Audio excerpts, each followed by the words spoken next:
Bonjour et bienvenue dans ce Cosmic Live du mois de juin. On va aller voir ce qui se passe au niveau des énergies générales sur ce mois-là. Comme d'habitude, j'ai canalisé quelques trucs par écrit et puis je tirerai quelques cartes après. C'est une guidance générale, tout ne peut pas parler à tout le monde, donc tu prends ce qui te parle et puis tu laisses le reste. La première chose qui m'est venue pour ce mois de juin, c'est qu'il va y avoir une forme un peu de deuil à faire. Il y a comme un détachement, il y a comme une prise de recul par rapport à quelqu'un, par rapport à quelque chose. Peut-être qu'il y a quelque chose qui se termine. L'idée, en fait, c'est de pas... quand je dis qu'il y a une forme de deuil qui se fait, c'est pas exactement un deuil, dans le sens où... alors, c'est un deuil symbolique, hein, déjà. Et c'est pas quelque chose qui doit perdurer dans le temps. C'est pas quelque chose sur lequel on doit se morfondre pendant des semaines et des semaines. L'idée là, j'ai noté voilà, qu'il fallait pas s'attarder en fait sur... c'est pas qu'il faut bâcler non plus, c'est pas le fait de dire oui bon bah c'est fini, salut, je passe à autre chose, mais il faut pas non plus ressasser pendant 1000 ans, il faut pas s'attarder pendant 1000 ans à essayer de comprendre, peut-être que c'est ça aussi qui fait qu'on pourrait s'attarder, à essayer de comprendre le pourquoi du comment, de qu'est-ce qui aurait pu être différent, de nanani, nana. Non, ça marche, c'est cool, ça marche pas, et ben c'est qu'il y a autre chose derrière, et vraiment il faut pas s'attarder là-dessus. J'ai noté, il faut honorer en fait, donc honorer ce qui a été, ce qu'on a vécu, etc. Et puis s'honorer soi, c'est-à-dire passer à la suite. J'avais en tête la chanson de Dido qui s'appelle Don't Slide. Mais là, tout de suite, je ne sais pas, je me souviens plus exactement de quoi ça parle. Donc, je vous mettrai le lien en dessous.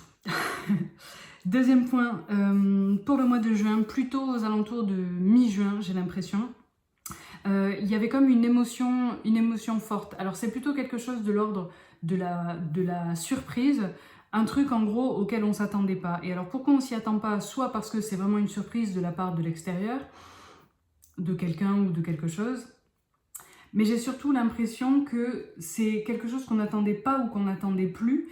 Ça peut être aussi quelque chose qu'on a demandé il y a, j'en sais rien moi, il y a 6 mois, où on espérait que ça se ferait, puis en fait bah, ça se faisait pas. Et donc du coup, on avait un peu oublié ce truc-là, on avait un peu mis de côté.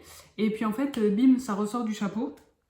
Et en fait, il y a quelque chose qui va germer. Ce qui peut vous permettre de faire la différence par rapport voilà, à toutes les choses qui peuvent arriver dans le quotidien, c'est qu'en gros, cette surprise-là, vous ne l'aurez pas cherchée. Vous voyez ce que je veux dire? C'est pas une surprise si, j'en sais rien, moi, c'est votre anniversaire et que vous avez demandé un truc et que, oh, ça arrive. C'est pas une surprise, ok? Donc, il y a vraiment cette notion de... on l'a pas cherché et ça arrive quand même. Ou si on l'a cherché, c'était il y a plusieurs mois, on s'est dit tiens, bah, ce serait cool que, j'en sais rien, moi à ce moment-là, il se passe ce truc-là ou que ce truc-là rentre dans ma vie.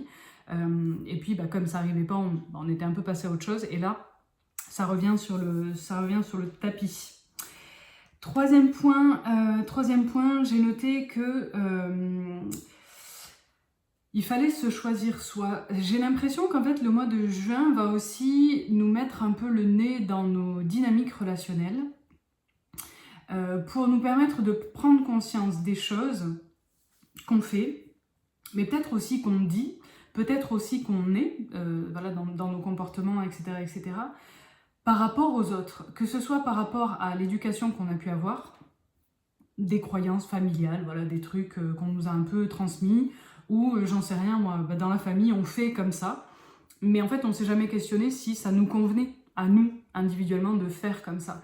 Et donc, il y a vraiment justement ce besoin d'individualité, qui n'est pas de l'individualisme, c'est-à-dire qu'on n'est pas en train de dire vous êtes nuls, je vais faire mon truc à moi, mais c'est comme s'il y avait besoin de retrouver notre propre personnalité, notre propre, j'ai noté notre propre chant.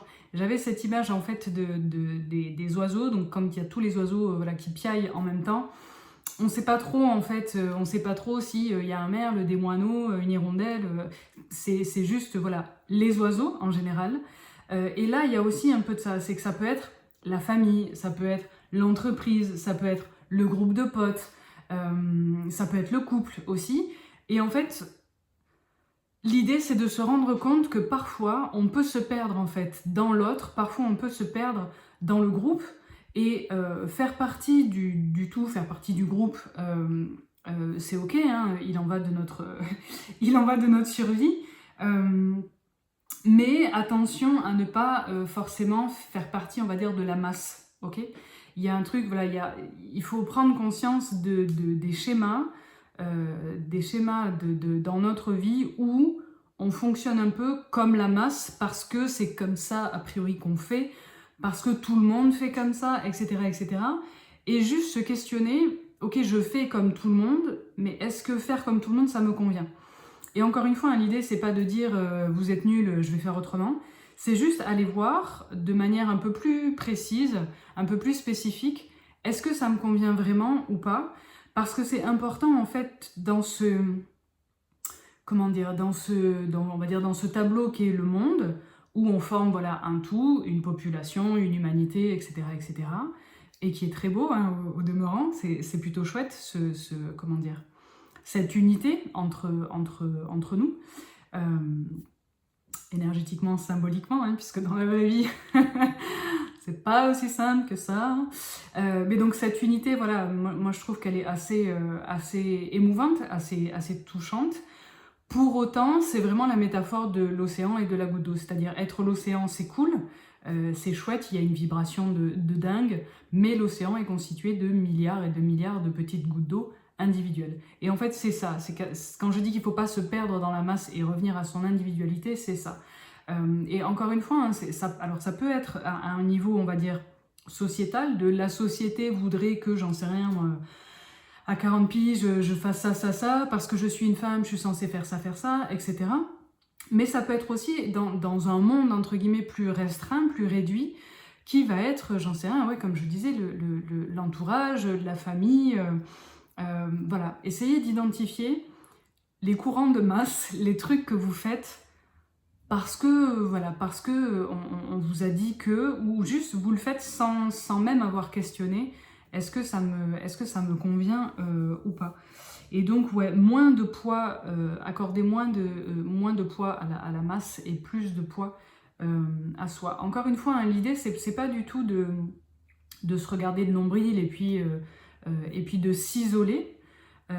C'est vraiment plus de retrouver notre personnalité. Et il y a vraiment quelque chose, quand je dis s'interroger là-dessus, c'est que peut-être qu'avant de prendre, de manière, voilà, en exemple un peu concret, peut-être qu'avant de prendre une décision, quelle qu'elle soit, hein, souvent quand on prend une décision, que ce soit pour le taf ou dans notre couple ou quoi, on peut quand même avoir cette petite voix qui dit « Ah, qu'est-ce que, je sais pas moi, qu'est-ce que ma meilleure pote, elle dirait qu'est-ce que mon père, il dirait, etc. » On a de toute façon, c'est nos référents, hein, donc c'est normal d'avoir ces petites voix qui popent dans la tête. Et l'idée, c'est pas du tout de leur dire « fermez-la », c'est « ok, on laisse popper ces trucs-là », et puis juste après, on met sur mute. Et puis juste « ok, je vous ai entendu, c'est ok, mais qu'est-ce que moi, en fait, je choisis pour moi ?» Dans ma vie, dans mon couple, dans mon taf, dans mes habitudes de vie, dans où j'ai envie de partir en vacances, dans qu'est-ce que je fais à la rentrée, comment j'organise ma vie de famille, etc. etc. Donc vraiment, encore une fois, la question, c'est pas de faire mieux que les autres, c'est pas non plus de se dire « je ferai mieux sans vous », c'est juste « ok, vous avez vos avis, j'entends le point, c'est quoi mon avis à moi, en fait ?» Si j'enlève justement le poids de la vie des autres et si j'enlève la peur du jugement aussi. La peur de si je fais différemment, est-ce qu'on va encore m'aimer, est-ce qu'on va encore m'accepter, etc., etc.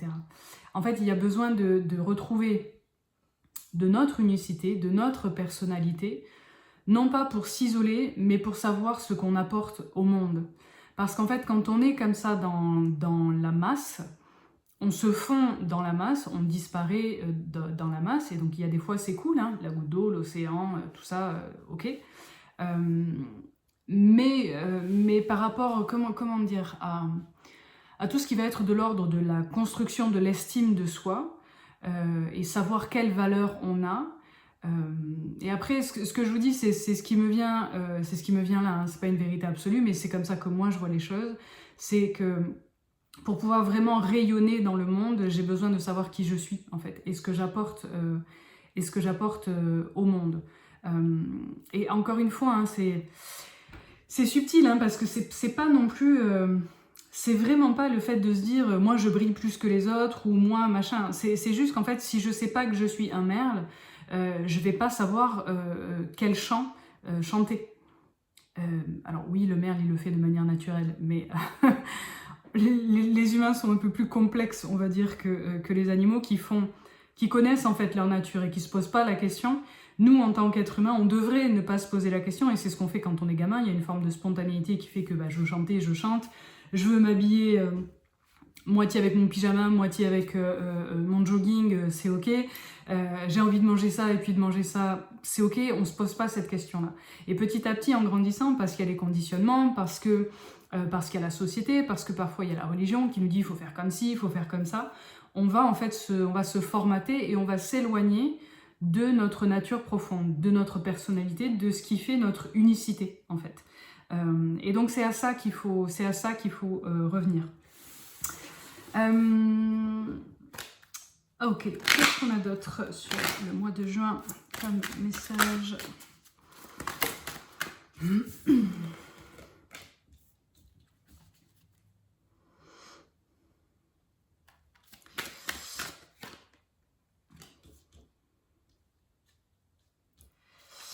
Alors,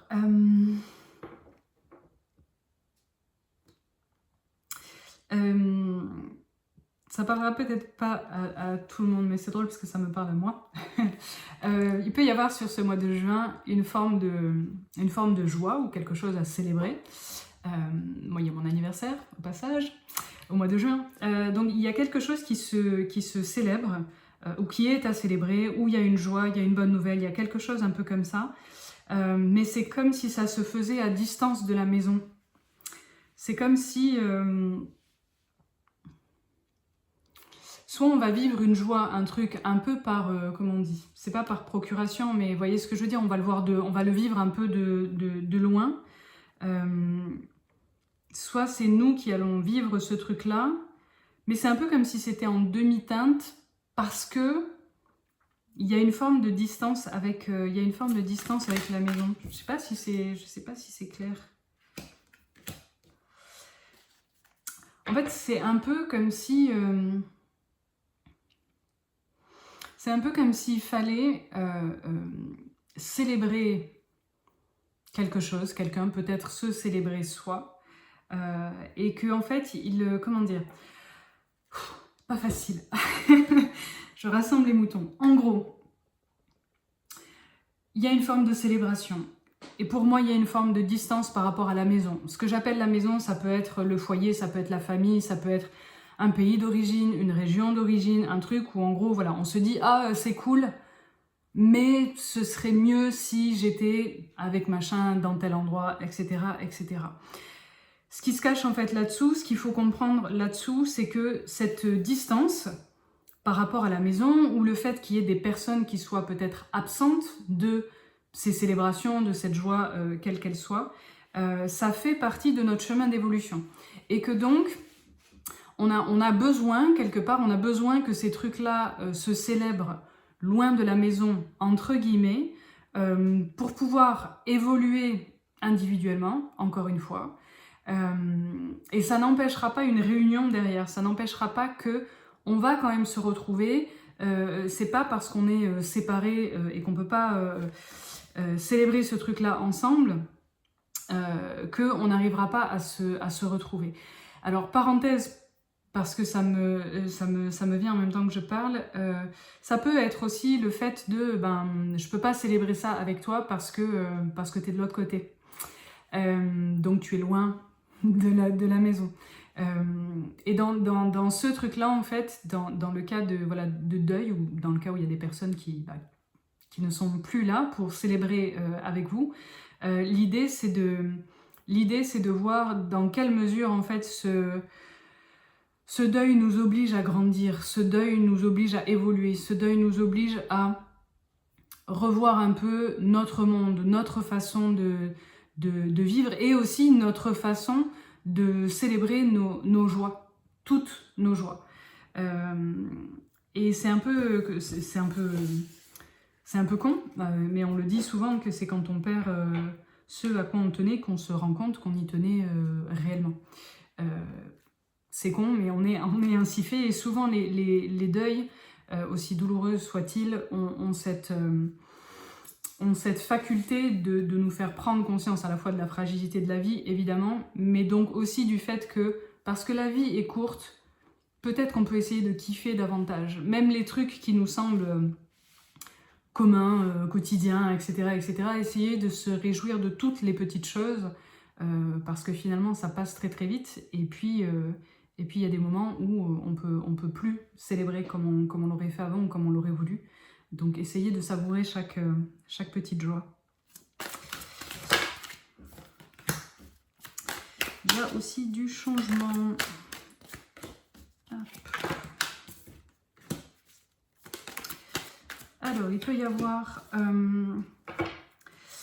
avoir du changement par rapport... Alors, deux trucs possibles. Une interprétation un peu littérale de... Il peut y avoir du changement au niveau de la famille, c'est-à-dire peut-être que la famille s'agrandit, peut-être qu'il y a des dynamiques de famille qui changent, et ça peut susciter une forme de jalousie, ça peut susciter une forme de... je sais pas moi, un peu des cancans, un peu des gens qui donnent leur avis alors qu'on leur a rien demandé. L'idée en fait c'est de ne pas se focaliser trop sur la jalousie des uns et des autres, sur le quand dira-t-on et ce genre de trucs. On s'en tape, on est protégé par rapport à ça. Donc en gros, vivez votre vie, faites les changements que vous voulez faire et ne vous préoccupez pas de est-ce que c'est même pas, parce que je pense qu'il y a personne qui se dit ah tiens, est-ce qu'on va me jalouser, mais on peut sentir parfois que on n'est pas qu'on n'est pas forcément bienvenu, qu'on n'est pas forcément bien accueilli, ou qu'en face c'est pas forcément bienveillant. Si c'est le cas, sachez que parfois ça peut être inconscient, les gens se rendent pas forcément compte qu'ils nous envoient un peu des vibes de merde comme ça, mais quoi qu'il en soit, on est protégé par rapport à ça. Donc littéralement, quelque chose vraiment en lien avec la famille, de manière un peu plus symbolique, avec un projet.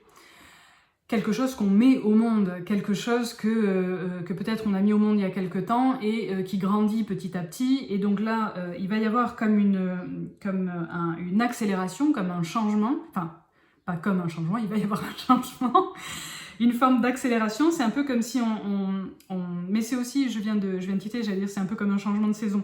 Mais on va aussi changer de saison au mois de juin, on va passer dans l'été.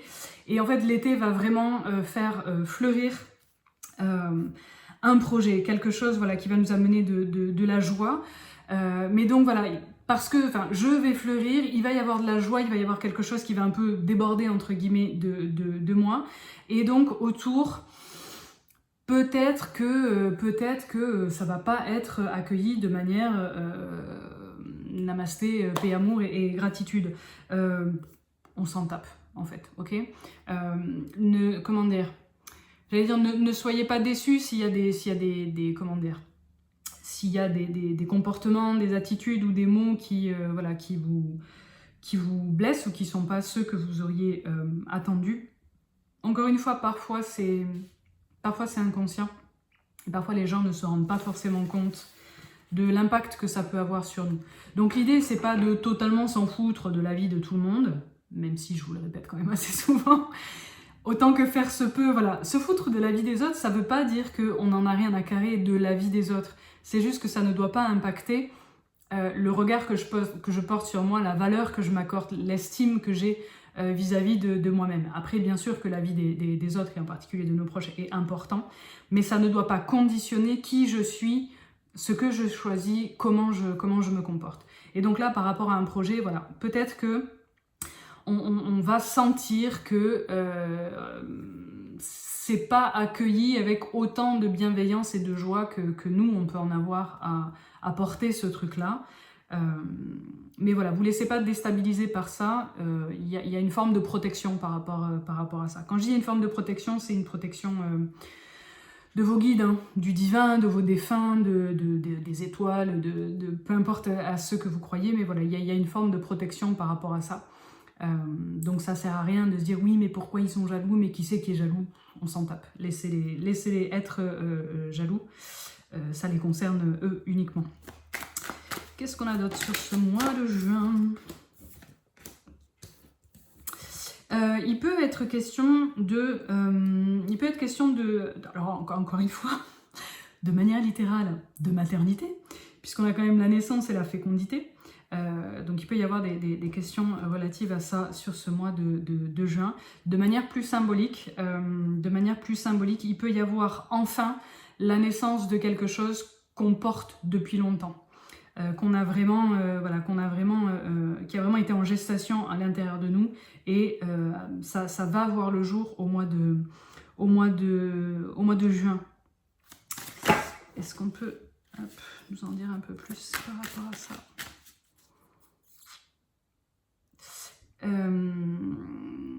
Pardon, je réfléchis en même temps. Il y a peut-être quelque chose autour de la pleine lune par rapport à ça. Je vous le dis parce que juste elle m'accroche l'œil sur cette carte-là. Ça peut réveiller une forme de... Alors peut-être une forme de culpabilité, c'est pas nécessairement de la culpabilité, mais ça peut être plutôt des doutes, une espèce un peu de, j'en sais rien moi, tiens ça voit enfin le jour, et en fait, oui on se réjouit machin, et puis il peut y avoir quand même des petites vagues de est-ce que je suis sûre de ça, est-ce que machin, et voilà, et peut-être que la machine peut commencer un peu à se lancer, et qu'est-ce qu'on va penser de moi, et qu'est-ce qu'ils vont dire, est-ce que j'ai vraiment le droit de faire ça. Ça peut parler aussi du syndrome de l'imposteur, ce genre de truc là. Donc c'est quand même une forme de culpabilité, hein, le syndrome de l'imposteur, c'est comment dire, c'est à la fois je me sens pas à la hauteur de ce que je propose, mais donc du coup je culpabilise parce que je le propose quand même, alors que soi-disant je devrais pas le proposer parce que j'ai pas le niveau. Vous voyez ce que je veux dire? Donc il y a quand même une forme de culpabilité derrière ça. L'idée c'est de s'en détacher. De s'en détacher, et comment je m'en détache? En fait, le truc est lancé. Donc on peut essayer de tout remettre en question, mais en gros l'avion a décollé. Donc on peut flipper de oh mon dieu machin, mais on est déjà dans l'avion, on est déjà dans les airs, donc en fait peut-être qu'on peut aussi se laisser porter. Hop. Et puis un petit dernier message pour celles et ceux pour qui il y a pu y avoir ces derniers temps une forme d'instabilité, des doutes, des trucs un peu en dents de scie, mi-figue, mi-pastèque, en lien avec alors soit en lien vraiment avec le matériel, les finances, la maison, des projets, ce genre de choses. Ça peut aussi parler d'instabilité émotionnelle, le fait d'être un peu en roller coaster, d'avoir un peu les émotions et le mood. Un coup ça va, le lendemain ça va plus du tout, et puis le surlendemain c'est la teuf, et puis après on est au fond du trou. Donc ces espèces de trucs un peu, quel que soit le cadre dans lequel ça s'inscrit, ces espèces de fluctuations assez brutes et assez radicales, où on passe vraiment d'un état à un autre. Ce qui fait que on est toujours un peu sur la tangente. Ça va s'apaiser. Ça va s'apaiser et ça va se stabiliser. C'est surtout ça le mot important par rapport à ça. Et si ça se stabilise, soyez quand même vigilants. Soyez quand même vigilants, parce qu'en fait, parfois, quand on a été habitué au mode survie, quand on a été habitué à galérer, quand on a des pensées aussi, des croyances sur le fait qu'il faut travailler dur pour mériter ce qu'on a, et plein de petites croyances, même des croyances populaires, hein, des proverbes, des trucs comme ça, j'en sais rien moi, le bonheur ça se mérite, et ce genre de choses. Attention à ces trucs-là, parce que là, il y a, comment dire, on va dire que dans l'air, au mois de juin, il y a la possibilité de stabiliser quelque chose au niveau, voilà, soit matériel, soit émotionnel, soit un peu les deux, mais en tout cas, il y a une énergie, on va dire, propice à quelque chose qui s'apaise, si et seulement si je fais quand même attention aux pensées que je peux avoir. C'est-à-dire que si ma situation, elle se stabilise et que, j'en sais rien, moi j'ai des rentrées d'argent et que du coup je peux me projeter parce que voilà, à moyen terme, à long terme, je sens que ça s'installe et que c'est stable.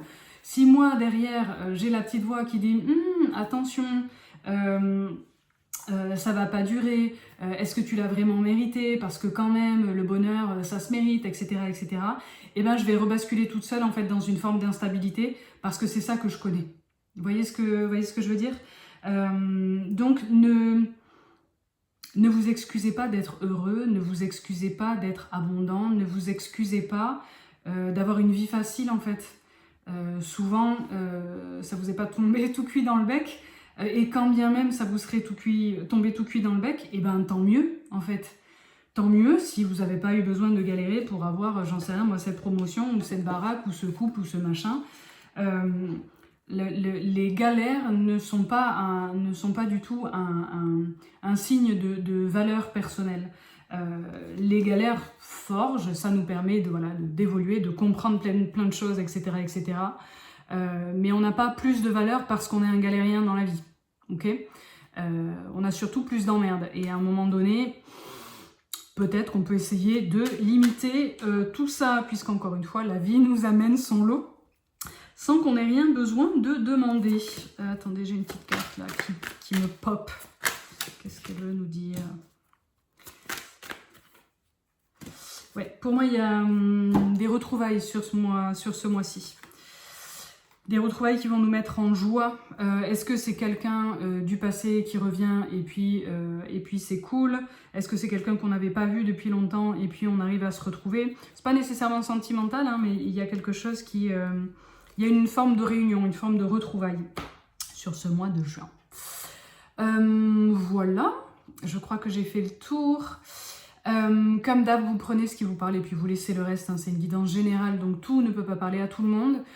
Parfois il y a un peu des décalés aussi, il y a des choses que vous avez pu vivre au mois de mai, il y a des choses que vous allez peut-être vivre au mois de juillet. Le temps et l'espace, c'est toujours relatif. Je vous embrasse et je vous dis au mois prochain.